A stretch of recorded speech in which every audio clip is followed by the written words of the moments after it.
Welcome to Complex Creatures, exploring spirituality and the common good.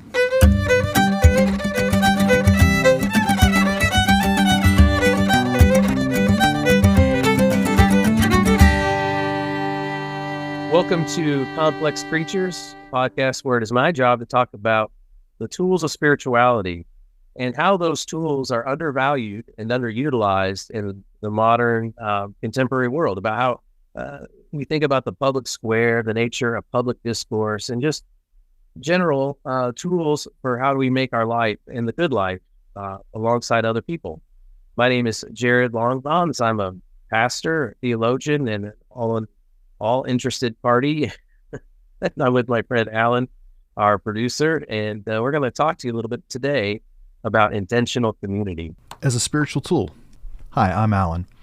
And just so you know, the internet connection when we recorded this was a little testy, so I'm going to occasionally break in and finish phrases for Jarrod or try to complete an idea in places where his recording broke up so much that I'm worried it'll be annoying for you to hear him, but I'll do my best to make it sound like it's part of the conversation. Intentional communities, you know about these things. Sometimes in our world, it's been commonplace to belong to a country club or Rotary, or I don't know, pick a type of club in the 20th century. There was one that existed. It could even be the college Greek life. In religious and spiritual language, we tend to think about these intentional communities in terms of churches, synagogues, mosques, temples. Of course, you have monasteries and other orders. In the recovery community, there's the 12-step groups that have meetings that take place anywhere and all the time throughout your city. But belonging to a meeting or getting to a meeting for intentional community is important. So today I would like to continue thinking about this intentional community because whether you're in one knowingly or whether you're in one without intention, you're probably involved in one or another. But when it comes to value issues in our work, the issues of big ideas or what matters to our public life, it seems to me that we are experiencing a time of a proliferation of splintering for more and more groups, more and more clubs, more and more associations to belong to, more and more ways of finding your tribes. In fact, that's a very famous marketing phrase that follows the likes of Seth Godin. One of the values he had as a marketer is to find your tribe and sell to your tribe. But the thing I'm seeing today in the public sphere is that we're finding our tribe, we're narrowly defining it over and against other tribes in a way that, and we all shun being tribalistic, but in actuality, with the political discourse and the public discourse, it seems as though we're doubling down. We're entering into our silo chambers and echo chambers. And one example I'll give before I turn to you, Alan, see if you have any thoughts just to out of the gate, is that in our world of social media, we're told that the world has gotten larger for all of us. We're more connected than ever. But as we're all tired of hearing, the algorithm, there's an algorithm associated with each social media platform you're on, and it's meant to try to keep you on. And the things that keep us on are things that we either really, really, really like and love, or things that we really, really get angry about. Those are the types of things that fire off certain chemicals in our brain that keep us fixated. And so what's fascinating about something like Facebook or X, formerly known as Twitter or Instagram, is that the algorithm will serve us up what it thinks we want to see in terms of our passions and loves, or our angers and frustrations. And so it starts to curate for each and every one of us a world such that I believe our world gets smaller and smaller and smaller. We have the ability to connect more than ever before, but what we're being served is a narrower point of view. And so it's very, very likely that our views have gotten, or at least the sampling of the menu for our views has gotten smaller unless we have been intentional about going around the algorithm. So, Alan, I'm just going to ask you, what do you think about the concept of intentional community in our world? And do you agree with me that it seems as though people are picking and choosing smaller and smaller tribes or tribes over and against other tribes almost all around us? Yeah, 100%. In fact, my experience recently has been that it seems to be creating tensions in our intentional communities. I'll give you an example that you just made me think about. My wife is a Montessori school teacher, and I think that that's a good example of a small, insular, intentional community of middle school students.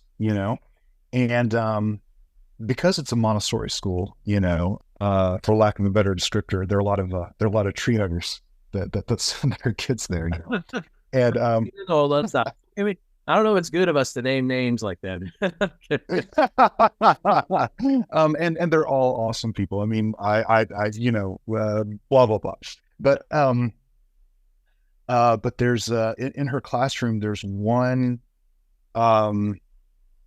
kid who's like a really hardcore right wing kid, and compared to the other kids in his community, he has a really, really difficult time fitting in, and I feel really bad for him. Like I'm always trying to encourage him whenever, because I don't see them very often. I'm not the Montessori teacher, but I do see him and the other students at events and things. And I'm always trying to think about ways to talk about commonalities as opposed to differences in that situation. But anyway, I mentioned this specifically because I worry that some of the stuff that you're talking about is causing our even our face-to-face meetings to put us in a situation where there are people we try to avoid because we don't feel like they're part of our tribe. Yes. So I think that the first spiritual tool that I want to talk about for our age is just finding an intentional community. And I'll talk about that first. And then secondly, when we get there, what do we do? Because I think that's very poignant. What you're saying is that we do have communities that we get involved in relationships with people outside of our family unit and maybe even outside of our immediate friend group. But then when we're there, are we letting the culture of the community, the practices of that community, are we letting it do its work to erode some of the borders and boundaries and maybe even some of the negativities that we put up between us and the others? So good point. We'll come right back. My first thing I just want to say is, as a tool, one of the great things about any intentional community is it offers some gifts to us that I think are really valuable for anybody's personal development. But, the gifts are simple. Accountability. You have other people who can speak truth about your life or even just call you out. I mean, it doesn't feel good necessarily to be called out, but if you're living in a way that other people see how you live, or you're living in a relationship with people who tend to know who you are, to really know you, then accountability can occur. Of course, there's fellowship, and we're made for this. I mean, and that's in theological speak. We'd say that we're theologically made as social creatures, made for community.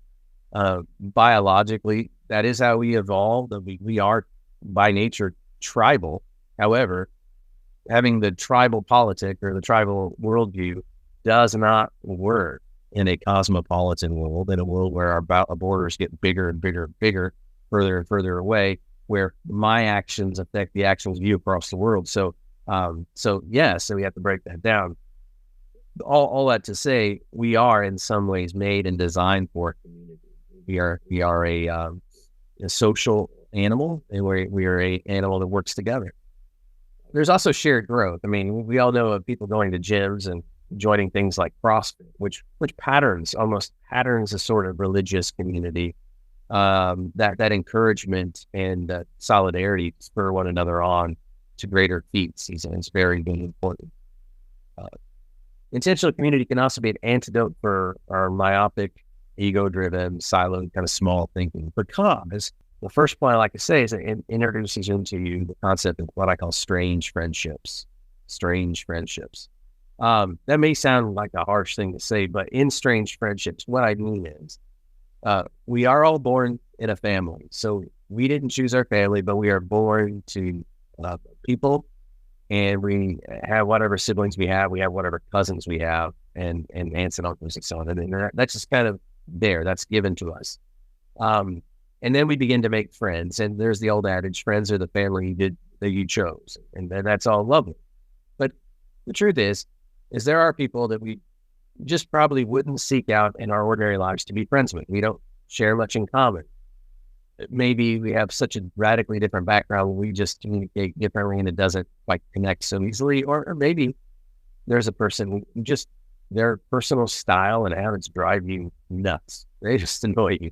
But when you're involved in a church or synagogue, or mosque, temple, or even in a meeting, another form of intentional community, you will be rubbing shoulders next to people who come from a wider selection, people you probably wouldn't have chosen. And then through time, that proximity builds intimacy. And then you find this little gift I call strange friendships, friends with people that you would not have selected on your own. I have a little story about that. There was a young man in a former community that I was serving, and he was on the spectrum. And try as I might, I could not connect with the kid. He didn't seem to like anything that I liked. I mean, we both like baseball, but he is a Cubs fan, and I was the St. Louis Cardinal fan, and he held that against me like a moral way. He just did not like that I was a Cardinal fan, and I was not into the same activities. He was a gamer. I wasn't into gaming. I think maybe my personality was a bit too big and outspoken in settings for him. But out of the blue, his mom said, I'd really like him to spend some time with me. Can he come over like once a week? We'll bring over some pizzas and can y'all watch this show he likes, this television show. He really likes, it's called The Big Bang Theory. And, I didn't say anything. But I was not a fan of The Big Bang Theory. I'd seen it was a huge sitcom. Alan, did you see Big Bang Theory? No, but I'm well aware of it. Yeah, because it's just out there. Well, I wasn't a big fan, but there's a chance to connect with somebody. I said, That's yeah. right. And so they came to the house once a week, and the young guy brought his sister, and we'd have pizza and we'd watch Big Bang Theory, and I could see him light up. And one of the things that's interesting about how that show impacted him was that the main character in that show is probably on the spectrum, I believe. And yes, clearly. Sheldon is his name, I think. There's Leonard and Sheldon. Right. Yeah, because there's another show called Young Sheldon. Well, Sheldon, he behaved in such a way that drove people away from him a lot. And that show made this young man who was on the spectrum look at his mom and say, I don't want to be like that. I want to have friends. And so and I found out that's the reason why he told his mom, can you ask if Jarrod will watch this with me? And he was trying. And it made me, finding all that backstory out later, really made me cry. I mean, it really touched me. But I mean, without the community we were part of, there's no chance this person runs across my world. There's no chance. And then if he did, it would probably just be a social, polite kind of exchange. But in this situation where people getting pushed together time and time and time again, lots of starts and missteps and misfires and trying to form a relationship, over time, it let a lot of the things that separate us down, and that intimacy was developed, and there was a strange friendship. It taught empathy, because the only way to have empathy, it seems, well, not the only way, pardon me, I'm going to speak out of school here on this, but it seems like a very good starting point for empathy is to seek to understand. Mm-hmm. How can you seek to understand without listening or experiencing or a simple being with? A simple being. There's a famous, in my world, he's a famous Christian clergy member who's also an ethicist named Sam Wells at St. Martin in the Fields in London, and used to be the chaplain at Big Divinity. He's written this little piece called the Nazareth Manifesto, and the ministry model is being with. There's a lot of ministry models when, like, a church, synagogue, or charity is serving, trying to serve underserved population, right? Uh-huh. language might be, we are serving, we're working for the poor, right? And there's still a stance one takes of being, we have the money, we have resources, and we're handing it to you. And without intention, there's still a separation between the people. And he breaks down several different models that all sound really good and really ethical, but he pushes for what Jesus did in the Nazareth Manifesto to talk about the being with model, where it's not enough to simply hand out or stand over and hand down, but it's to fully engage and get into the world with another person to serve him. Sort of like Henry Nouwen did in L'Arche, where it wasn't good enough to care for the residents of a home with people with cognitive disabilities, but rather you had to live with them to be a good.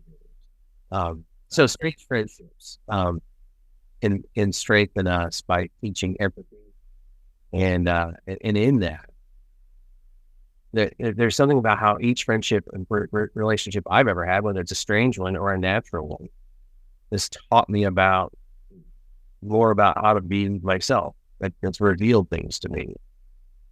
You find that true for you, Alan, that the different friendships kind of teach you a little something different about yourself? Yeah, I think as a college professor, I'm constantly finding myself in situations where students are challenging me about how to think differently. Yeah, being challenged in how you think. I mean, I think about this often, when I'm, in a church setting. I mean, because I think one of the things that we're seeing right now and whether you're looking at Ryan Burge's work, or you're looking at the current organization of Barnabas Search or Pew Forums or any of these groups that take a look at religious life in America. I mean, you're talking about the decline of church. Well, I don't think we're seeing the decline of spirituality and the decline of religion. I think we're seeing the decline of institutional engagement. There's so much church, and that's what I do for a vocation, like calling a living, is I work for church. So much about church is just it just does not speak to the issues of life giving me. I mean, I guess there are some people who like committees, but most people are frustrated by committees or the bureaucratic slowing of movement and change and growth. And I mean, those things are, those things can be annoying, sure. But then there's the negative stuff. I mean, there's the negative stuff. When you get people together, there's the points of view and the arguments about points of view, and then, people trying to get their point of view across. So there may be some gossip, backbiting, maybe some manipulation, maneuver. This stuff, wherever you put people, you get it. It doesn't matter what religion, what tradition, or what background, it happens. There's just stuff about the institution that can drive us crazy, including just being with people that drive you nuts. I don't know of a church in the world that will have every single person there will be just on my lineup of chosen people to spend time with. There are coming people there who maybe irritate me in terms of just my own personal style, or they might irritate me with how they express their point of view, or their Facebook page make me want to lose my mind. But by having to be in a setting with them in prayer, by putting myself willfully in conversations, sitting around tables, hearing their stories, not only am I maybe going to grow in empathy, but my ideas might be challenged, which is good. In fact, I would say that there is a member of our own congregation who writes a lot of stuff on Facebook that makes me cringe. And not long ago, they were in my office explaining how they felt about their political points of view. And I thought to myself, wow, sitting in front of them, I understand. I had empathy for their point of view. I didn't like the text on Facebook, but now I understand. And now my defenses are lowered. And I see the heart of the person and not just the armor of the person. The heart and not the armor. That's a great way to think about it. Having our thoughts challenged is interesting because we tend to get feedback loops. That's not good for thinking. It's good to have a diversity of thought. I've been thinking a lot. I've been thinking for the past 5-6 years on Fred Rogers, the Presbyterian minister whose ministry was the television program. And I'm thinking in light of preaching today, or speaking spiritually publicly today. I nicknamed him the gentle prophet, by the way. One of the things that he did, I think if we took as a practice of communication, is a way to work around the algorithms of social media and the shrinking of our world. And that is, his whole milieu on the show was to introduce the viewer, you, to the neighborhood. It was the diversity of people and their occupations and their talents. I mean, he had a world grand master of dominoes. I mean, he had Yo-Yo Ma, a police officer, and music. I mean, and it was, here's how a tractor's made, right? Expanding your perspective on the world around you. So I think people who are in spiritual leadership ought to look at their bookshelves. You know, one of the things that Joel joke is if you see a preacher's bookshelf and it's dusty, you're in trouble. Well, I think if you start to analyze my bookshelf and it's all Anglo-centric, European, American-centric voices, you might be in trouble. And so I think it's incumbent upon us who teach, lead, or spiritual directors, who are retreat leaders, to start hearing from voices, more female voices, but marginalized voices, the global South, the global East, voices of other religious traditions, to hear from more, to work stories and ideas and concepts in from other points of view, so as to expand the world. Like, you know, this brings another thought, Alan, that about just the intentionality of community. It increases that empathy, but I also said it increases understanding. I had another thought about that. I've often tried to call onto our staff people of color. You know, we have been historically mostly Anglo-focused community.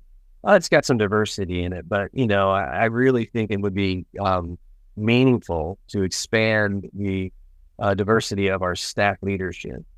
But that's a hard thing to come by. And so I have a friend and colleague, African American friend of mine. I called him up and I said, "Do you know anybody who could fit in this role?" And you know, he was just blunt with me. He said, "Jerry," he goes, "it'll be hard for me to send someone to you unless we sent like 3 or 4 other families with them, so they didn't feel so alone, because it would make them feel quite alone in going from a predominantly African American community to predominantly white.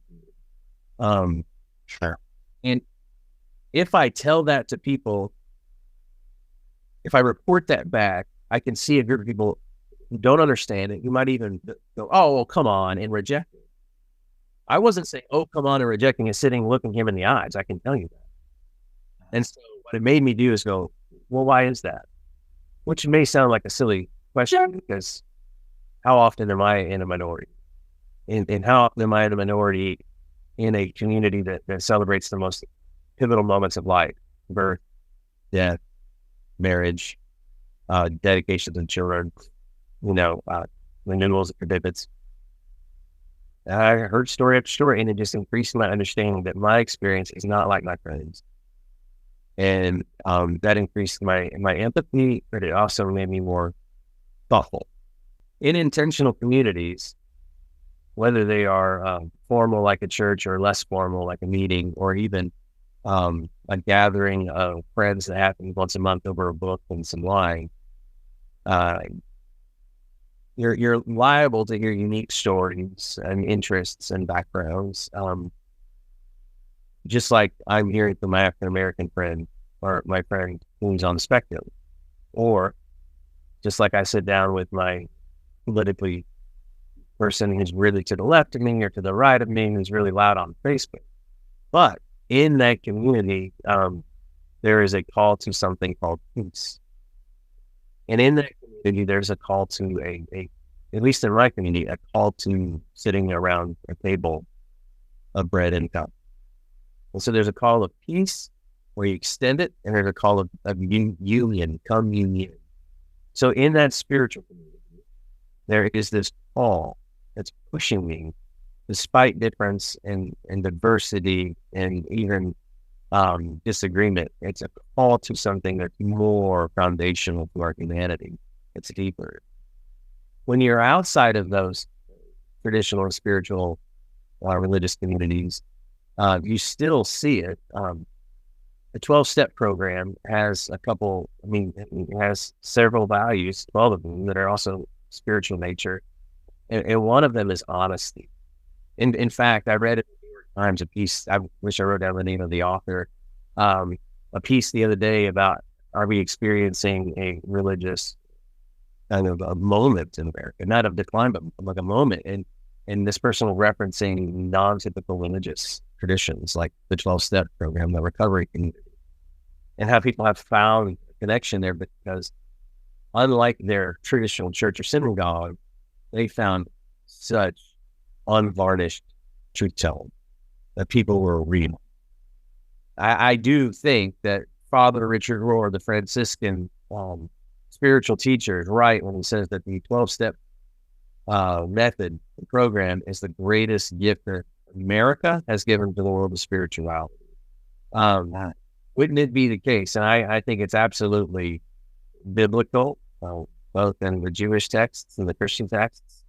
I think it's absolutely traditional to our faith if we were as honest as we were in the 12 steps.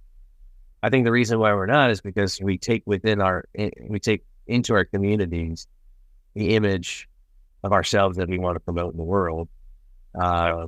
Social capital still matters. We're worried about what people think of us.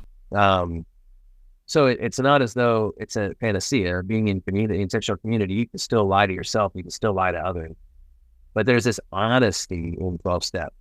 And in fact, that's where, as you were talking about some of your friends holding a lantern, I believe you use that, Alan, holding a lantern. I did. I like it was our relationships hold up a mirror to us.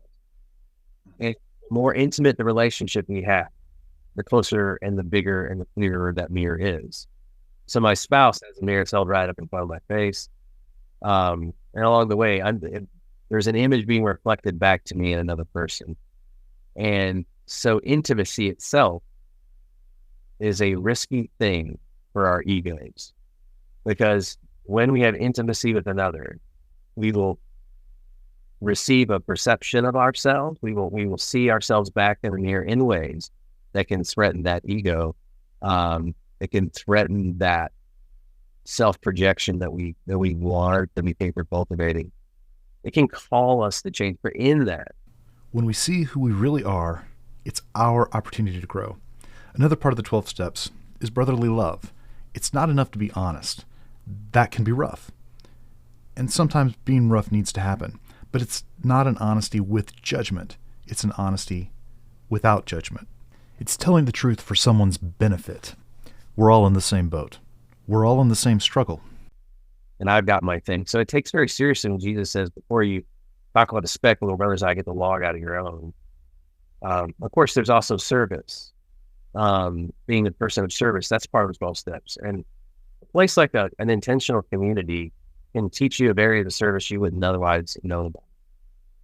Whether it's like the people in that community, whether it's somebody who has a need to move and they have no ability to do it themselves, or whether it's somebody needing some financial support or medical advice, or it's through that community's service branch, right? I mean, everything from the religious communities have this outreach and missional focus to I think the communities that are more 20th century bound, but they're very they're very business oriented, like Rotary. I mean, there's an element to service there. In all things, these spiritual communities, as I say, they set the table for strange friendships, and to kind of conclude the first part about like why that's good, I think I'll try to make that point.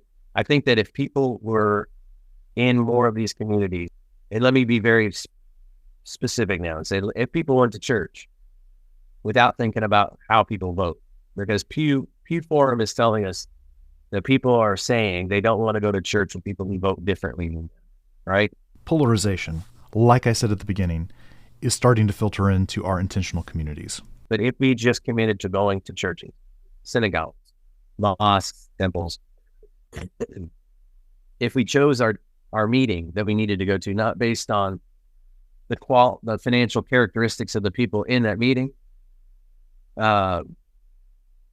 if we just went and participated and stayed, then it would give us these strange friendships. It would give us the opportunity. The proximity is the opportunity for intimacy. And with the intimacy grows in empathy and understanding. And if we have those tools, we come back into the rest of our world, whether it's our workspaces, or it's the way we vote, or it's the way we talk about voting. Yep. We'll come into it with a greater sense of love and care.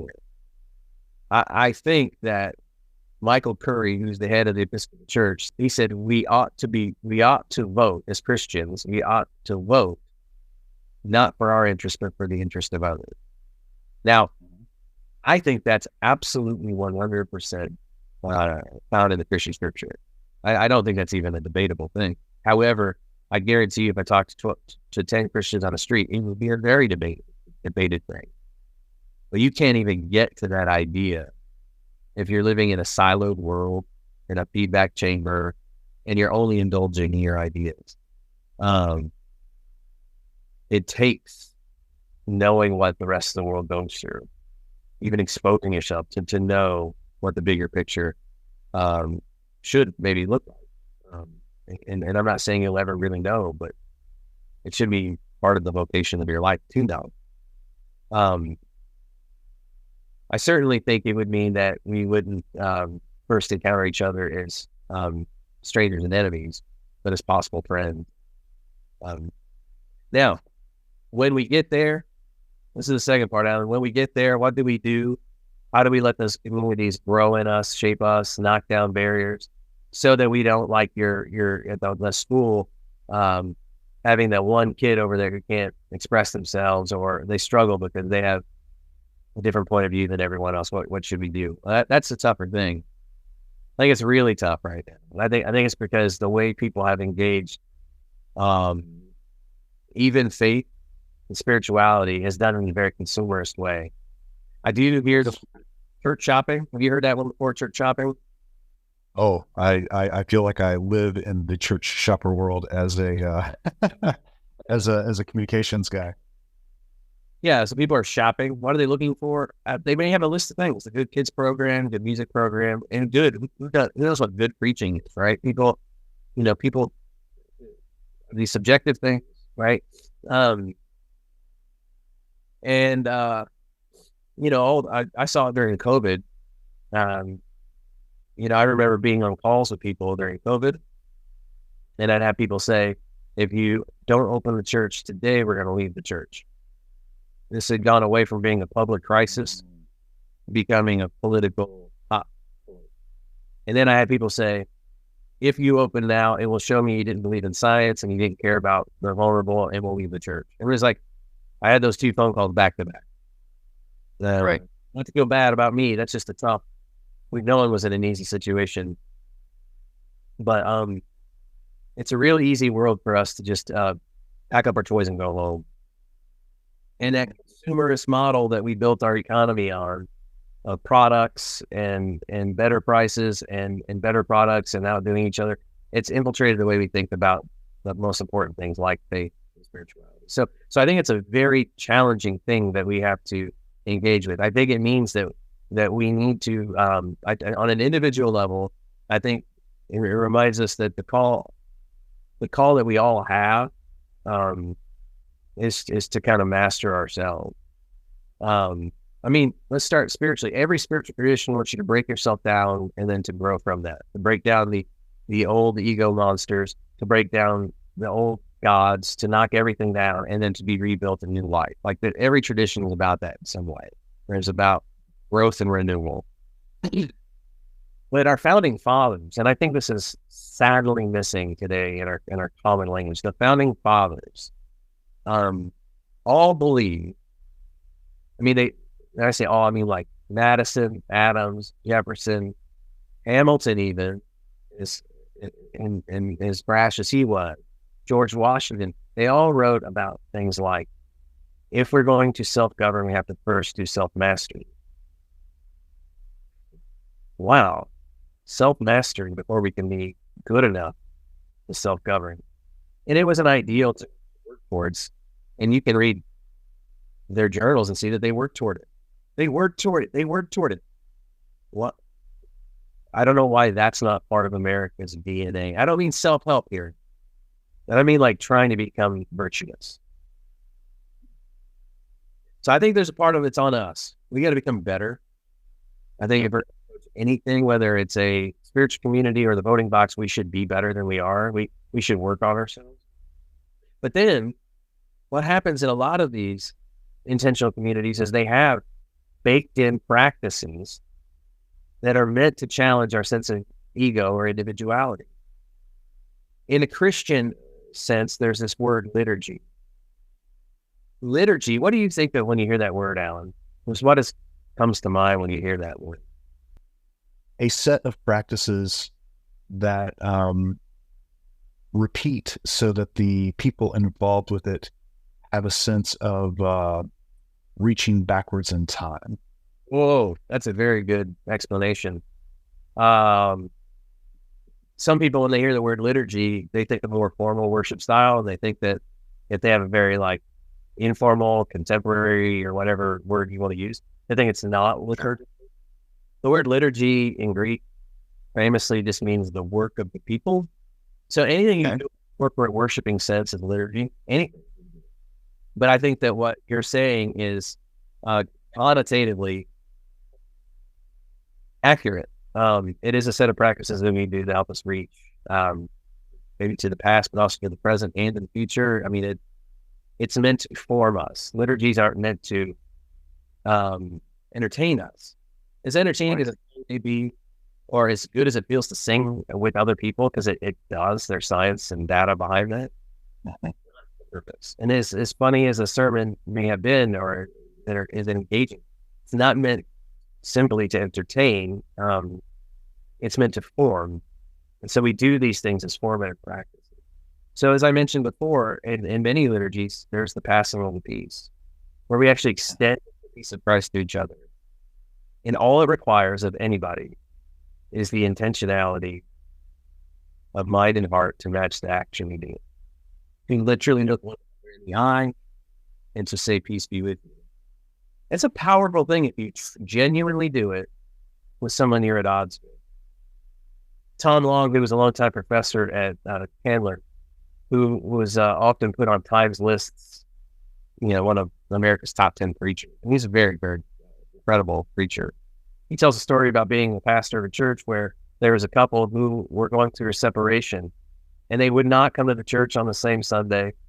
But one day they accidentally both came, and they sat in a similar sort of area where they used to sit when we were together, and no one sat around. And it was time to pass the peace, and it was very nerve-wracking for both as they looked around and they went over and they passed the peace to each other. And that was the beginning of their road back to each other, where they reconciled. So passing the peace, there in some liturgical spaces, whether it's Christian, Jewish, or whatever, there are moments of confession of sin, confession of wrongdoing, things that you know you've done, things that you don't know you've done. And then you're told you are forgiven. It's a powerful thing for other people to look each other in the eye and say, you're forgiven. They can look at each other and confess. And then there is sharing of a common cup. And traditional services of Holy Communion, there's a communion where we share, where no one is in the prestigious spot. We all sit and receive together. I once had a military chaplain friend tell a story about how in their Christian tradition, they like to practice foot washing, specifically on Maundy, Thursday, but they would also do it like every now and again. Just pull it out as a thing to do to show humility and service. And in their church, in their worship service, there was a higher up, I don't know what rank, but somebody that excuse me, somebody by their nature would not bend before a lower subordinate rank person, right? And everyone was kind of worried about what what to do, or they were kind of very mindful, and they're noting rank at this very moment of bending the knee and foot washing before another, where rank is not to be honored, whereas Jesus, who washed his own disciples. And of course, this higher up official was the first one to bend his knee and watch all of the solar scheme. And my friend told me about how powerful that was, that in that church, military ranking did not apply. Whereas in that church, they were just family of God or the kingdom of God. So there are profound practices, I think, that if we listen to them and let them happen to us, they can be an antidote or work against some of that interest in what we're bringing with us when we come into the community. Does that make sense, Alan? Yeah, I think that's actually a really profound tool. The idea of using intentional communities to help break down barriers. I think that is something that I've never considered. To be honest with you, as you've been talking, what's been going through my mind is that I'm a fairly introverted fellow. And a lot of times when I get into intentional communities, my default demeanor is to do my best to fly under the radar and not connect. And what would you say to someone who has that sort of default? Yeah, so that's a little tougher for me because I am by nature a little bit more extroverted. But I'll tell you something I learned along the way. It's a theological point of view that I think has deeply practical and day-to-day relevance. I've met people who were not a member of one or another congregation, synagogue, house of faith. But they were adherents to that thing, right? They believed the doctrine and the spirituality. And there's almost, I mean, I've seen a whole bunch of these people in my life. So there's almost a certain characteristic about them, that certain stereotype I could make about how they present. Fun-loving, big ideas, passionate. And then they say something to me like, I belong to the whole church, or I belong to the tribe. I belong to all of it. And so they, instead of going to one house of faith or another, they just bounce around. Firstly, that seems rather consumeristic to me. And so I think if you stop and say, am I treating this community like a commodity? And if you do that, then you're treating human beings like a commodity. And I think that it shouldn't be a logical, ethical leap to realize that's wrong. We should never treat people like things to consume or things to use and discard. So you should be careful. We should all be careful about how we engage a community. But beyond that critique was in the sense that you can have a bit of each community imprint itself on you, but it's going to be a very shallow thing. It's not going to really make its mark. And I really don't know how well you can know the whole by bouncing around. I believe it was William Kavanaugh, the Catholic theologian at the DePaul. He said the way to grow deeper with the universal church, here's a theological, the way to grow deeper with the universal church, the whole church, all denominations, traditions, time and space, the past and future and present, is to go deeper with one particular church, with one group of intimacy. Going deeper there will connect you to the world. And I think it's because in some way there's a mystical thing there, but in some way people are people. And the way to get to know the human race is to get to know humans. And I think that the more deep you go, even with a small group, the more the spirit of you can become connected to the whole. You just have to remember that you're not only loyal to the local, or that you're not recreating a tribe. It's that you're on this experiment, this experiment of intimacy with each other, to see how far that can grow, to produce these strange friendships, or what we call in the Celtic tradition, anamikara, soul friend. What I just call accountability partner. There's 1,000 ways that people are described, but these relationships of people who know you and love you anyway. You can say truthful things to you. It can also tell you when you're being hard on yourself, and they can see when you're privately beating yourself up. So I don't think it really matters. I don't think it matters ethically or theologically how many people you're connected to. I don't think there's a tally. So you may be an introverted person in a large congregation, but you got 2 or 3 people that you're digging deep with, and you're not closed off. And I would say that's all important, because to be open to another doesn't require you to be extroverted. Just to be open to another is hospitality.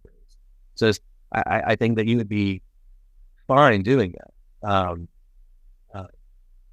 Being introverted may mean that your engagement with people who are different than you is less. You may just hear rather than, you may hear as you walk down the hallway things that are different than you, but you may not be sitting in a cup of coffee having a deeper conversation about that difference. It's okay. I wonder what it would be like just to simply be present in a world where you're not just hearing the same thing over and over and over and over again, where you're even catching stories. I think that still is something in terms of a practical tool. I think it's still something that can open us up. And I'm even thinking about in a sacred community like a church, when you do pass the peace and you turn around and you see there's one of our old friends there who you probably have never seen before, and they may never come back. But get over your sense of fear, because they're not dressed as everyone else thinks. They're presenting a little differently. And you walk over and you genuinely look at them, and you have your attention in your heart and mind. You look to their heart, not their hour, and you say, "Peace be with you." That'll grow you a little bit. So that's what I might say for someone who's introverted. And that doesn't mean that every community is exactly the same. So in a large church, or a really, really large church or synagogue, hopefully there are smaller groups of people that you can more easily talk to. The danger, just like you mentioned, is bringing all that baggage with us. And it's not just the political or style or social. It's just the etiquette, or not the etiquette, the clique stuff that we do. Bringing that right. Always have to have with us the spirit of openness now. The spirit of inclusion does not mean that people who are introverted need to pretend to be extroverted. I wanted to, unless you have other questions along the way, I wanted to bring this down to something really practical in our world right now. And if you follow the Atlantic, now for my friends who are listening to this who might think that I'm beating up on Republicans or conservative party, I'm really not. This is the example that comes to mind, and I invite you to just consider it. It's offered in grace. I hope it's received in grace. But in the November edition of 2018's Atlantic, there's a piece by McKay Coppins. It's called "The Man Who Broke Politics." And it is a scathing critique of Newt Gingrich. And if you all remember back in the 90s, I think Gingrich led the Contract for America, and it really led Congress to grow towards the right and stand opposed to the Clinton administration. And in terms of political ideology and political tactics, it's very successful. But it's been stated that a lot changed under Newt Gingrich's leadership. A lot changed at the social body of Congress. It made seeds of it before Newt Gingrich, and certainly Democrats played a part of this too. So I mean, I think the whole thing is much more complicated than putting it on one human being. But the idea was that under Newt Gingrich's leadership, there was a push to polarize, a push to tribalize, to only be with and vote for people who were on your party's platform. The minority leader, Bob Michael, was a Republican. He was in leadership at the time, and he had a different point of view. So as a minority leader, he was all about having meals with people across the aisle, playing golf with them. I mean, Democrats with friends and friendships. They voted differently. They went out after session, and you know, he embodied that. But basically, Congress was like that throughout the 20th century. You may vote differently. You may have an ROD, but you may be best friends. But under the leadership of Newt, there's this no, you cannot be like that. And so people started kind of taking their ideological choice, they're going home and separating. And the idea in that article and elsewhere is that started creating this deep polarization. It started creating a real disgust for each other across the aisle, and you can really see that today. I certainly hate seeing that. I don't know many average Americans who enjoy seeing that discussed during the State of the Union or at other times, name calling. Seems like when bipartisanship happens, we tend to look like surprised. But should it be a surprise? I don't know. Now, I'm not a political theorist or a politician, but it seems to me that working together is better than working against each other. And maybe that's just from this idealist sitting here. But I think that it's hard to do things like that when we find ourselves mixing with each other, which is why there is the push not to play golf and have better with each other. But when you're there sitting and hearing stories, hearing the constituency stories, learning people's values, I mean, that'll produce a world where someone like Michelle Obama can say about George W. Bush, we disagree on policy, we agree on values. Because there are real policy disagreements, and that's fine. That's fine. But it doesn't have to go so far as to demean humanity of another person. I don't see how we can move forward when we're talking about each other like that. So for me, as a spiritual tool, we have to get beyond the tribalism, the polarization. Our world is cosmopolitan. Our world is much bigger. First world issues affect third world issues. And so it only makes sense to me to, in our smaller spheres, get involved with people who are unlike us. And that happens in intentional communities. There's 12-step or church. So that's my thought on a practical there. Alan, do you have any thoughts about that, questions or challenges, ideas? I don't. I love the fact that you are bringing up the 12-step program. It makes me think that we need to develop a 12-step program for getting out of tribalism. Maybe someone's done that. I don't know. I have to look into that. Yeah. I mean, it feels good, doesn't it? Just like dopamine is released when you're scrolling. I think there's something that feels good about getting with people who share your point of view. And I think the simplest way to unite people is to have a common enemy. How boring. How very simple. Morally, not creative. And it makes me sad for humanity. I believe in uniting in festivity. I think that's something worth talking about. Maybe we will later as we talk about the spirituality of festivity. But right now, I just wanted to think about this intentional community business. Sometimes I quip that people should just go back to church because it'll make you more human. Well, how's that? Yep. You have to be with people you don't like.